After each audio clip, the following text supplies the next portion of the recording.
Hi guys, Crash Legend 25 here. I'm pretty sure all of you remember Ultimate Mortal Kombat 3 for arcades.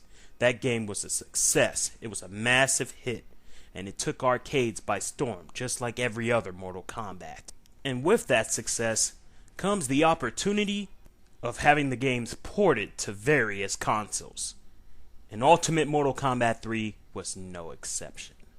In 1996, we saw yet another wonderful port of Mortal Kombat done for the Super NES, and this time the Sega Genesis by Sculpture Software. And the quality should not be surprising. I mean, after all, Sculpture Software made a wonderful port of Mortal Kombat 2. And this is no exception either, of course, because they really know how to carve games into 16-bit killing machines. But now here comes the most important part. Which one is better? The Sega Genesis version? Or the Super Nintendo version? Well, tune in to find out. Here we go. The review you've been waiting for. Ultimate Mortal Kombat 3. Sega Genesis versus Super Nintendo Entertainment System. Let's start off with the wonderful port for the Super NES. Now this should come to no surprise, the graphics look absolutely amazing. But there is something that sets it back. Some of the fucking frames are missing from the goddamn movements. That shit didn't happen in Mortal Kombat 2, so why did it happen here? Lazy sons of bitches. Well, actually, it could be due to the compression of the original Ultimate Mortal Kombat 3 game. Of course, because it's a port, so some frames have to be sacrificed. But a little more frames were sacrificed here than in yesteryear's game, Mortal Kombat 2. As for the sound on the Super Nintendo, in terms of music, it's shit. Trust me, the music on the Super NES is complete garbage, which should not be to any surprise considering every port of Mortal Kombat they've done have absolutely terrible soundtracks. Some of the synthesized instruments are completely off-key, and the music sounds often too silent. I mean, what happened to the upbeat music in the arcade? I know they couldn't get that same quality exactly, but what the hell happened here? It's like every time this company gets Mortal Kombat, they always fuck up on the music. As for every other sound effect in the game, including voice samples and, sound effects for punching and kicking and uppercut and all the rest of that, they sound overall okay on this, just like they did in yesteryear's game, Mortal Kombat 2, but they're not arcade accurate. I mean, they have a little bit of arcade accurate sound effects here and there in this version, but it just doesn't adapt any sound effect from the arcade whatsoever. Even the voice clips used for certain characters in the game are not arcade accurate, meaning that they must have got other people to come in the studio to voice these characters' grunts. There's like only one grunt per character. I mean, with Mortal Kombat 2, they were able to perfectly poise the sound effects. Even though they weren't exactly arcade accurate, at least they had voice samples from the arcade game. But this one just lacks it completely.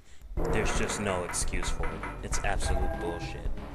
Now, as for the gameplay, this is where the game starts moving up, because this has some of the best gameplay ever for Mortal Kombat. There's just one problem. The Super NES controller only has the triggers left and right. This is where two other triggers could have came in handy. And as a result, the game feels somewhat weird when trying to block, since often blocking is the left trigger and the right trigger is often assigned to running. Running feels like a breeze, but blocking can be very difficult at times due to the reaction of having to block with the right trigger. It just feels kind of awkward to have a D-pad there and the left trigger used for blocking. It was much different in Mortal Kombat 2 because you didn't have a run button, but adding a run button to the game has often made it feel weird. Even if you switch the buttons, it still feels fucking strange. It's just no getting into the groove on the Super NES whatsoever because of this trigger problem. So you better get used to the left trigger being used for blocking. And do keep this in mind, That was just a little small complaint of my own. It'll work just fine for you if you love using the left trigger for blocking. I just never do it in any freaking video game I've ever played in Mortal Kombat, so yeah, be my guest. The gameplay is overall faithful though. All the keys are assigned in the proper place. And the gameplay overall is refreshing because you pretty much move from person to person in the tower, and the game progresses and it gets much, much harder, just like the arcade version. Except here, it could be a little worse. I swear, sometimes you literally struggle even worse on the Super Nintendo to beat an opponent than in the actual arcade version. It's another strange problem with this game, and the fact that they barely give you any credits whatsoever makes it worse. I think there is a cheat to get more credits, but why would you want to do that? Just have credits off. I can't stand it that certain games used to do this. I mean, did anyone pay attention to Street Fighter? Oh yeah, by the way, if you want to cheat through this game, just choose Noob Saibot. I mean, he has some of the cheapest moves ever. I guarantee you will win over and over and over again. There's just one little problem with the Super Nintendo version. Yeah, you better worry about fighting Sonya. For some reason in this version, not even the arcade version has this problem. Choosing Noob against Sonya breaks the game. She will not let you win whatsoever. She jumps over every single one of your attacks and will rush you down with some of the painstakingly asinine combos you have ever seen in your entire life. She'll play like it's on level 8 difficulty or something. This is where the glitchy programming really falls in place. I mean, come on, Sculpture Software. You didn't have this problem with Mortal Kombat 2. Your job is to make perfect ports while making the difficulty fun and easy to play, whereas the arcade had failed, and you failed with this port even worse. Oh yeah, and for another small note, what the hell is up with the health bars? Why isn't the name in the health bars? You've done this crap with Mortal Kombat 2 as well. There's no excuse. All that freaking room on the screen, and yet you can't put names in health bars. It's small details like this that tell on the game. It's like all the best details are there, but the small details that really make it look arcade accurate are absent in this version. As usual, when it comes to Super Nintendo, the Genesis version often ends up looking more like a true faithful port as a result.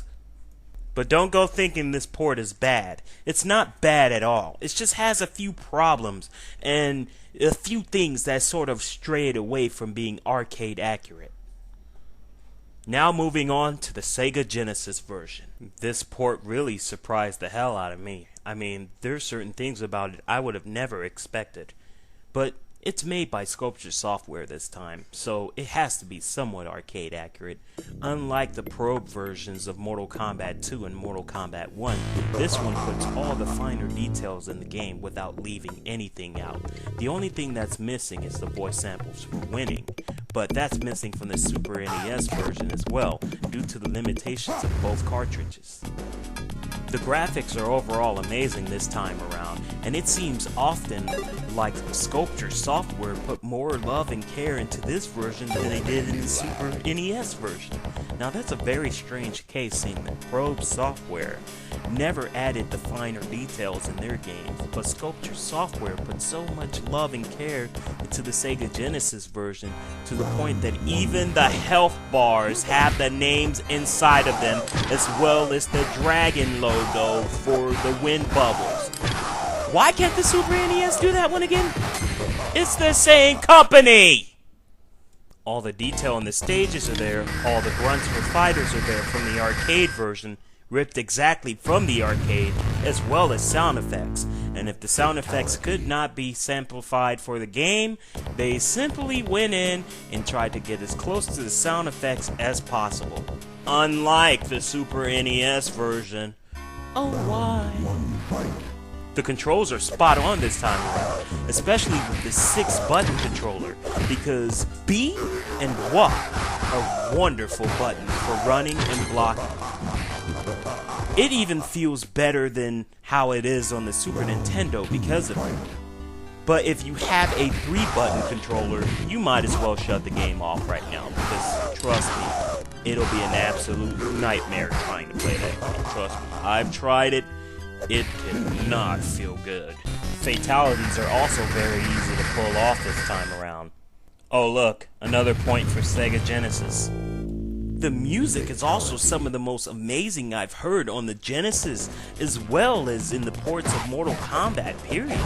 They really upped the ante with this soundtrack, and it sounds way more amazing than the pale and stale Super Nintendo version of the game. It seems like they put so much time and effort into perfectly crafting it to sound like its arcade counterpart.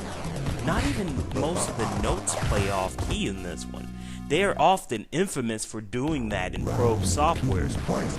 The CPU is also fair in this game. It's still just as hard as the arcade one, don't get me wrong. But I didn't find any problems with making it to the top on the easiest difficulty. As you've seen earlier on the Super NES version, the reason why I went to very easy is because on any other difficulty, you just get your ass handed to you. Especially if you fight against Sonya with Noob Saibot. Just don't do that. You can just noob your way to victory. However, this game does not go without its flaws, because it's very flawed too in certain aspects. We can just start magically by saying, what the fuck is up with this credits bullshit? Seriously, even the Super NES version did that crap. Just drop credits already. You don't need credits. It's a port. Jesus Christ. Play Street Fighter 2. Also in this version, there's no way to pause the fucking game. Ain't that some bullshit? You can't even pause a fighting game? Really? At least in the Super Nintendo version, you can wait it off once you win a match. And you can stay at the battle plan until you're ready to go again.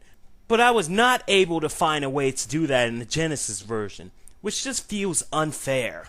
The color palette of this game is also very limited, but it's because of the Sega Genesis hardware capabilities, so you have to keep that in mind. The Super NES version does look better, but the Genesis version has more frames than their characters. I'm very shocked to see this. Naturally, Super Nintendo Entertainment System would be the winner of pretty much any other Mortal Kombat port battle, but this one goes to the Sega Genesis definitely. The reason? Because it's just so arcade accurate that you just can't get it out of your mind. This is the closest that a 16-bit game could ever come close to being like an arcade game. With smooth graphics, great sound effects adapted from the arcade, and very arcade accurate controls, the Sega Genesis version just wins this battle. It may have not won the second battle, and it may have barely won the first battle. But this time, the Sega Genesis proved that Genesis does what Nintendo don't. And this time around, there's just no excuse, because Sculpture Software did both ports, and they did not favor one over the other. They just simply dealt with what they could when it came to porting it to various consoles. And when they ported it to the SNES, they fucked it up bad. They just couldn't get the job done. But when they did the Sega Genesis version, they created a miracle port that everyone could enjoy for their Sega Genesis. So there you have it, folks. That was my review. Please be sure to like and also comment in the chat. Let me know what you think, because this is my opinion, but yours could be different. So I would love to hear your own. This has been Crash Legend 25, and I'll see you around really soon.